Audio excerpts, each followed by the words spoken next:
Eh bien, salut à tous, c'est la vie météo, j'espère que vous allez très bien. On se retrouve en ce mercredi 24 juillet 2024 pour un nouvel épisode des Infos du Temps.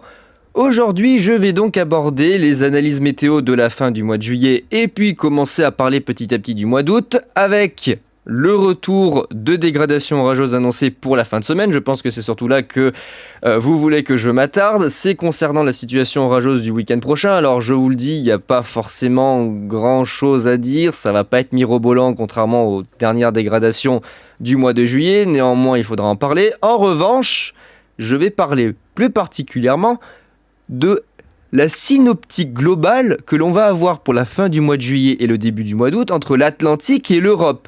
On va être coincé dans une situation un petit peu d'ondulation avec des centres d'action indécis. On va avoir sur l'Atlantique Sud, au niveau des Açores, Monsieur Patator qui va essayer de faire de la résistance et de tendre le bras en direction de l'Europe de l'Ouest, menaçant de nous balancer des canicules qui pour l'instant ne sont pas encore avérées. Et puis, dans la fin du mois de juillet, une tempête qui devrait se creuser sur le sud du Groenland, qui demande toutefois confirmation par son intensité pour l'appeler tempête, mais au vu des prévisions, il semblerait que ça soit très proche d'une tempête.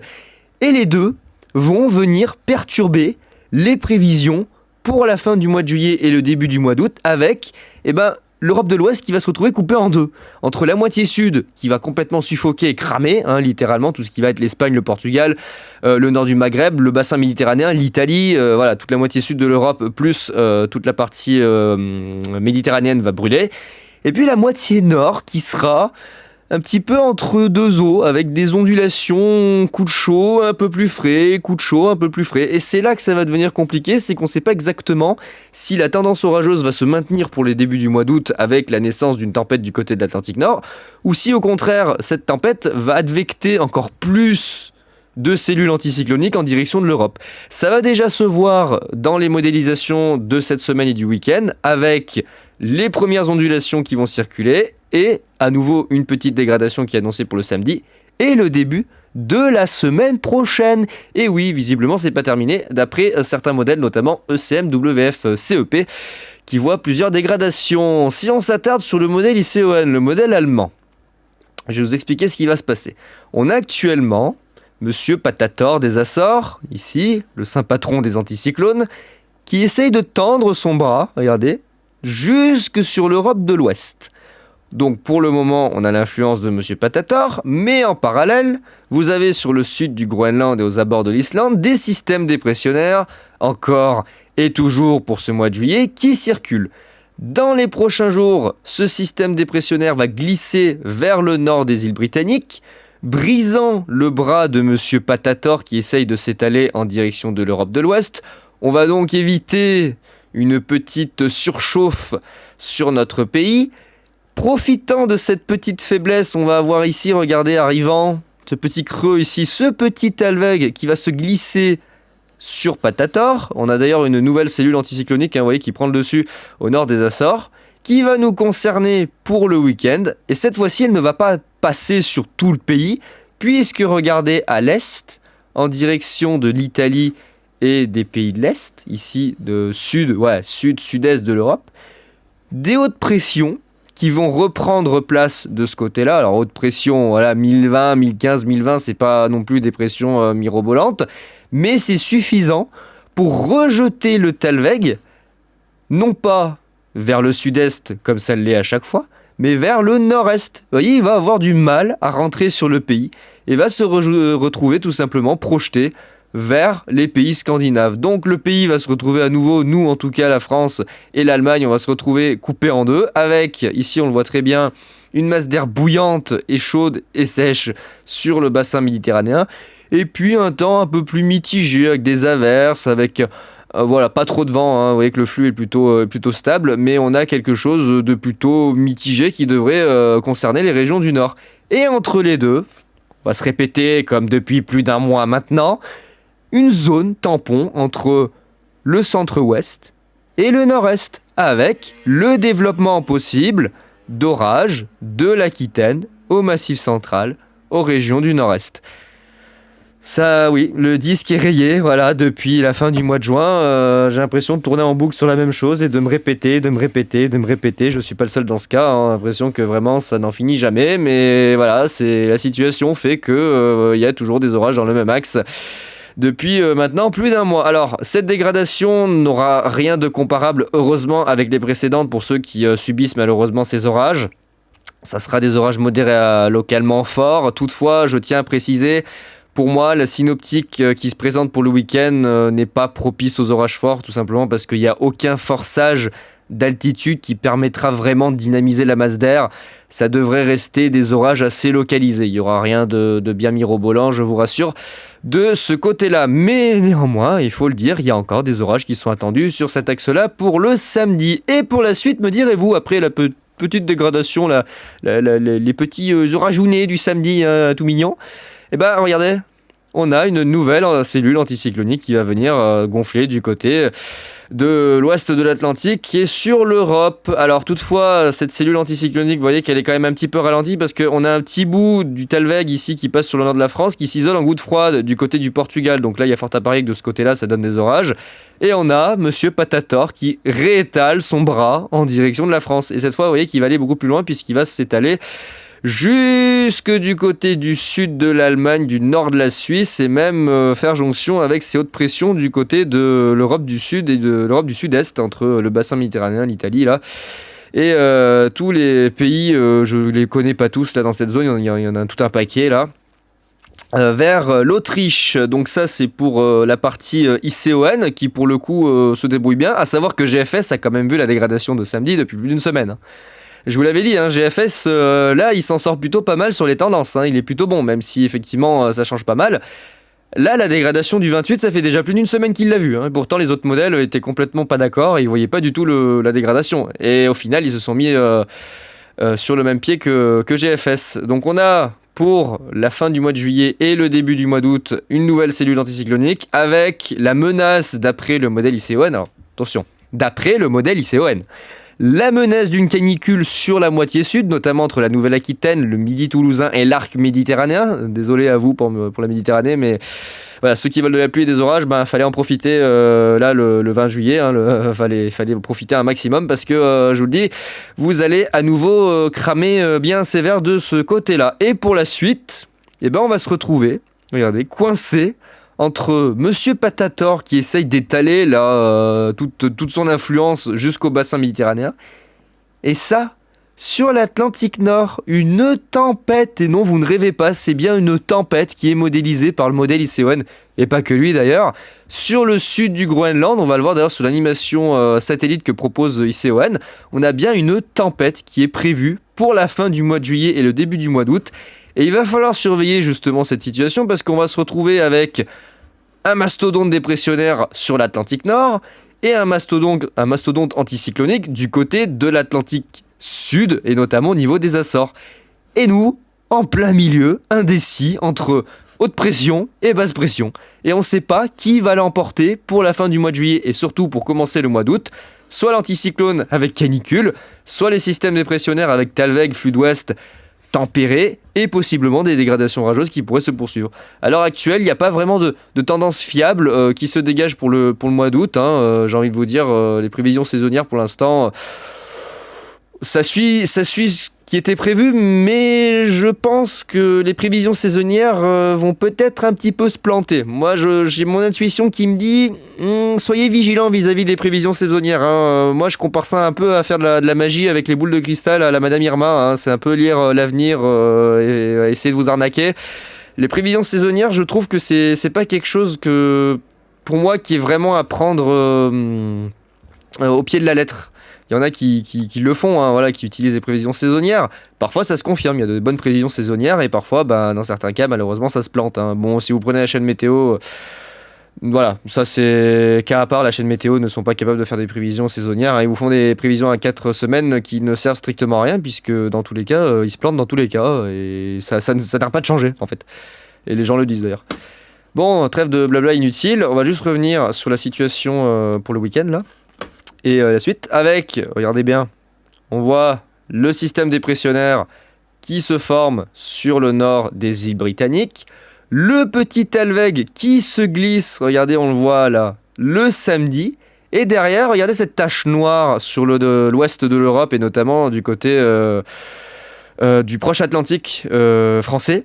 Et ben c'est la cellule anticyclonique. On a un assèchement puisque là c'est la masse d'air, ici c'est l'humidité à 3000 mètres. Voilà, j'étais en train de chercher, c'est l'humidité relative à 700 hectopascales, c'est à 3000 mètres. Donc ça représente en fait, on va dire visuellement, l'humidité avec une représentation un peu nuageuse, mais c'est pour vous donner la quantité de vapeur d'eau. Et là, regardez ce trou noir qui apparaît, c'est l'assèchement de la masse d'air après le passage du Talweg avec la cellule anticyclonique. Et regardez ce qui se passe du côté ici du Maghreb et de l'Espagne. On a une espèce de mouvement anticyclonique, mais c'est pas vraiment un anticyclone, qui va nous propulser une masse d'air chaude depuis le Maghreb vers le sud de la France. Et là, selon ce qui va se passer dans les prochains jours, et notamment via ici cette tempête, vous voyez, on a un magnifique enroulement dans l'Atlantique Nord, va possiblement se passer soit le maintien du flux de sud, et dans ce cas-là, canicule, soit cet énorme flux de nord-ouest qui va surfer sur l'anticyclone des Açores et nous libérer possiblement d'un risque de canicule pour début août. Alors, de ce que je vois, d'après l'animation, on devrait quand même obtenir quelque chose de plutôt favorable à la tempête du côté de l'Atlantique. Ça devrait plutôt être la tempête qui gagne par rapport à l'anticyclone.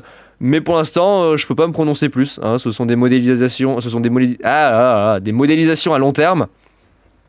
Donc il n'y a pas vraiment de favoritisme à avoir vis-à-vis de l'anticyclone ou de la dépression. On verra bien ce que ça donnera. En tout cas, on voit, regardez ici, au niveau de l'écriture, regardez ici, ces petits crochets. C'est une goutte froide, c'est ce qui s'est isolé. Vous voyez, on a le Talweg, regardez.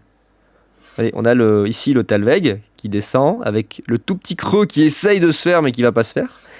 Et qui va se détacher, regardez, en une petite goutte froide. Regardez, ça va venir plonger. On a une partie qui va passer sur la France et il y a une partie qui va plonger ici à l'ouest des Açores, à l'est pardon des Açores, et s'isoler, regardez, en une petite goutte froide. Et malheureusement, c'est elle qui va agir à la fois comme une pompe à chaleur, mais surtout ici, regardez, comme potentiellement une porte ouverte au rétablissement d'un flux de secteur sud et d'une éventuelle canicule. Voilà. On voit les orages d'ailleurs qui prennent naissance du côté de l'Italie, regardez. On voit les masses d'air humides qui prennent naissance avec les orages. Pas mal d'orages de ce côté-là. Et puis nous, pour le week-end, honnêtement, il y a rien vraiment de spécial à dire. Je pense que les orages ne seront pas si forts que ça. Les paramètres ne sont pas vraiment bien réunis pour une dégradation de grande ampleur. Il y a certes beaucoup d'instabilité qui est annoncée. Alors les modèles français sont complètement à la ramasse, tels que Arpège. GFS et WRF sont beaucoup plus cohérents comme d'habitude, comme ça a été le cas sur les dernières dégradations et notamment celle du vin où ils s'en sont très bien sortis pour le coup au niveau de l'instabilité. On a dépassé effectivement les 4000 joules du côté du midi toulousain. Alors là on a notre petit Talweg qui se glisse. On voit ici possiblement les orages dans la masse qui se forment. Là on voit cette petite tache blanche ici, vous voyez, du côté du Massif central et au nord de Rhône-Alpes. Il semblerait que ce soit les orages. Bon, pour l'instant, il n'y a pas encore vraiment confirmation qu'il y ait grosse dégradation orageuse. On a une masse nuageuse assez importante quand même qui est prévue avec une masse d'air relativement bien humide en altitude. Et derrière, regardez, hop, assèchement avec le retour de l'anticyclone.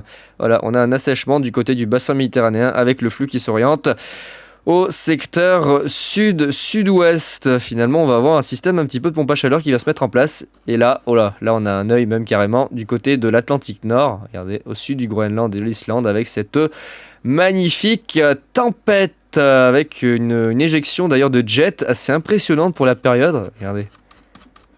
Regardez ce qu'il prévoit ICON, c'est vraiment particulier, c'est assez impressionnant pour un fin juillet, début août.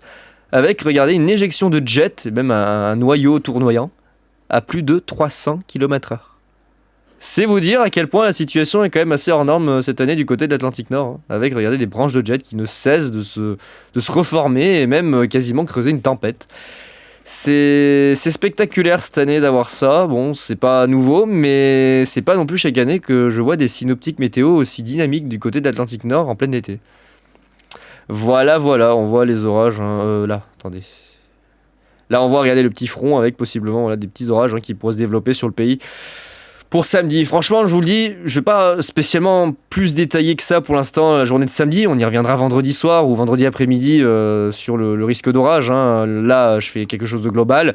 Il faudra en reparler une fois que les modèles MFIN se seront accordés sur éventuellement quelque chose d'assez fiable, parce que quelque chose me dit qu'ils vont être complètement à la ramasse. Arome va peut-être nous sortir des dingueries, parce qu'au niveau de ses paramétrages, il est pas forcément très bon dans ce genre de synoptique. Il a tendance à avoir des orages monstrueux dans des situations pas du tout propices, avec l'absence de dynamisme. Il y a fort à parier qu'Arome soit un peu dans les choux. Dans l'eau, on a aussi ECMWF, enfin CEP de ECMWF, qui voit la situation un peu pareil que ICON, avec, regardez ici, donc le Patator qui se fait casser le bras, la petite faiblesse qui nous concerne, qui se fait rejeter en direction de l'Europe du Nord, et derrière le rétablissement d'une cellule anticyclonique qui vient se positionner et un flux de secteur sud-ouest avec, lui, il la voit, et non pas ICON, pour le 1er août.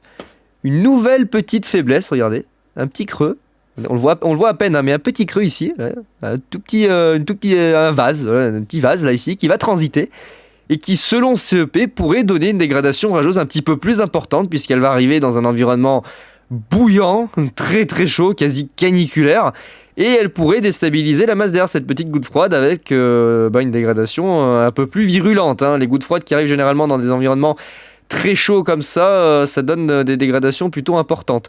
Ça, c'est CEP, donc pour l'instant, c'est le seul à avoir cette situation. Les autres modèles sont pas encore d'accord. Regardez, derrière, on a à nouveau un petit vase là, qui se prépare du côté du nord des Açores. C'est particulier. Et on retrouve la tempête à 980. Alors, ici, on voit 975. Mais on retrouve la tempête, regardez, qui quitte ici le sud du Groenland vers le sud de l'Islande.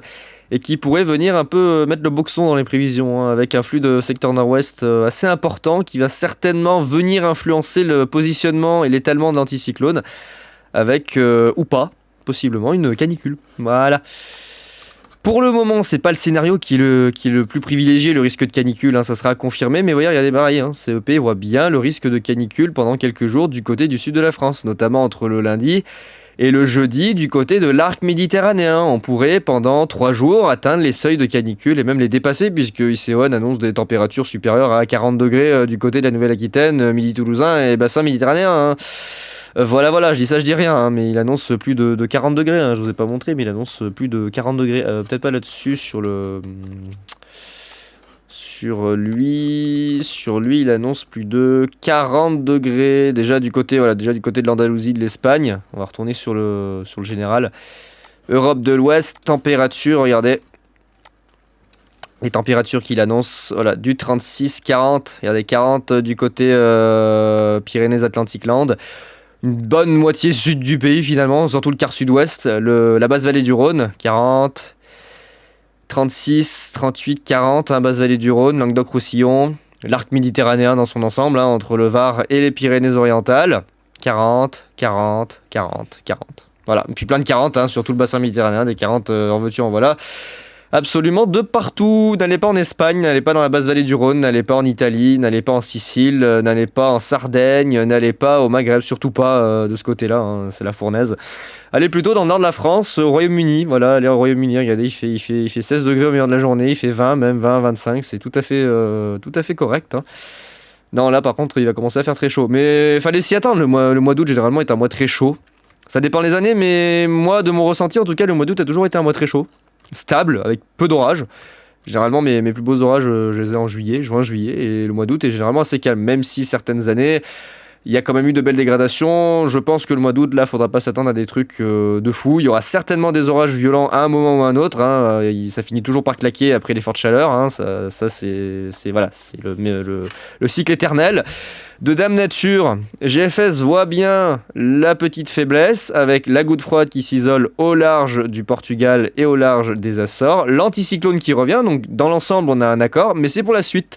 GFS, lui, voit pour le 31 comme CEP la goutte froide qui remonte, alors non pas vers le sud-ouest, mais plutôt vers le nord-ouest. Vous voyez, elle va transiter plutôt du côté de la Bretagne, de la Normandie, des Hauts-de-France et partir en direction du Benelux, avec des orages qui pourraient essentiellement circuler sur son flanc sud. Donc je pense entre la Nouvelle-Aquitaine, le Massif central et le nord-est. CEP voit plutôt entre la Nouvelle-Aquitaine, le Midi-Toulousain, le Massif central, les abords de la basse vallée du Rhône, le centre-est et le nord-est. Il y a encore des désaccords, bon on n'y est pas encore, j'ai envie de vous dire, hein. D'ici là, faudra voir si la goutte froide va bien remonter ou pas, parce que vous voyez, elle descend, elle stagne, puis après elle remonte. Le moment où elle va remonter, c'est là que ça va être tendu, parce que soit la cellule anticyclonique à 1020 ici, elle fait de la résistance, et dans ce cas-là, la goutte froide est rejetée vers les îles britanniques, et là, vous n'aurez pas d'orage, hein, personne n'aura rien du tout, peut-être excepté éventuellement la façade atlantique s'ils arrivent à être assez proches des forçages. Si l'anticyclone n'est pas assez puissant, et vous voyez qu'il se casse la gueule, possiblement cette goutte froide va en profiter pour remonter depuis le Portugal vers le nord-ouest de l'Espagne, et peut-être même traverser tout le pays du sud-ouest vers le nord-est, ou ne rien avoir du tout. Cette goutte froide pourrait tout simplement mourir sur place et disparaître dans les prochains jours. On verra bien. Et la suite, GFS la voit aussi, hein, avec cette tempête à 980 qui sort du Groenland. Sacrée tempête, hein. Sacrée tempête qui est prévue pour l'été. Hein. C'est assez étonnant d'ailleurs à cette époque de l'année d'avoir des tempêtes aussi puissantes. Et puis pour la suite, voilà, on se retrouve un petit peu coincé mi-figue mi-raisin avec une alternance de flux d'ouest, sud-ouest tempéré, chaud au sud, tempéré un peu frais au nord. Des cellules anticycloniques qui reviennent avec des périodes de très forte chaleur et à nouveau des ondulations, vous voyez, voilà, pour le début du mois d'août, des ondulations avec très probablement ici la préparation d'après GFS, mais ça va changer, hein, vu l'échéance, vous savez que cette échéance-là, GFS n'est jamais très stable, avec possiblement voilà, une nouvelle dégradation violente qui pourrait être envisageable durant le mois d'août. En tout cas, il y a fort à parier que là, vu la synoptique, il y aurait peut-être de belles dégradations à jouer pour le mois d'août, hein, avec des dépression qui plonge en direction de l'Atlantique Sud et notamment au niveau des Açores, de l'Espagne et du Portugal, qui nous advectent certes des gros coups de chaud caniculaires, pas forcément bien durables, mais de gros coups de chaud qui font pas plaisir, hein, avec vraiment de grosses chaleurs insoutenables. Mais par contre derrière ça claque sévère, hein, ça claque vraiment sévère. Donc ouais, pour la suite, très très indécis, hein, vraiment très très indécis. Vous voyez, on a des périodes de forte chaleur et derrière on a pas mal de fraîcheur qui est en embuscade. Donc pour ce point météo, c'est essentiellement, on va dire, de la vision globale, hein, sur la situation qui nous attend pour la fin du mois de juillet et le début du mois d'août. La dégradation de samedi, je ne vais pas forcément plus détailler que ça. WRF voit des orages, hein, modérés à éventuellement très localement forts entre le Massif central et le nord-est, hein, la Côte d'Or, et la Haute-Saône, en direction des départements de la Moselle, le Rhin, le Bas-Rhin, ouais, une partie du territoire de Belfort. Le nord du Rhône, la Loire, la Saône-et-Loire, l'Allier, la Creuse, le Puy-de-Dôme, voilà, le nord de la Haute-Loire, les départements habituels, encore et encore et encore et encore. Avec de l'instabilité, pas mal d'instabilité, hein, du 2000-3000 avec du -8, -9, -7, -8, pratiquement -9 de lift index. Mais comme je vous le dis, c'est pas parce que vous avez 2000-3000 de Mu-Cape avec un lift index à -8, -9 que vous avez des orages. Il faut qu'il y ait des forçages, il faut qu'il y ait du dynamisme. Il faut que la convection puisse être initiée. Et si vous n'avez pas de forçage pour initier la convection et pour démarrer les mécanismes des orages, eh ben vous aurez rien.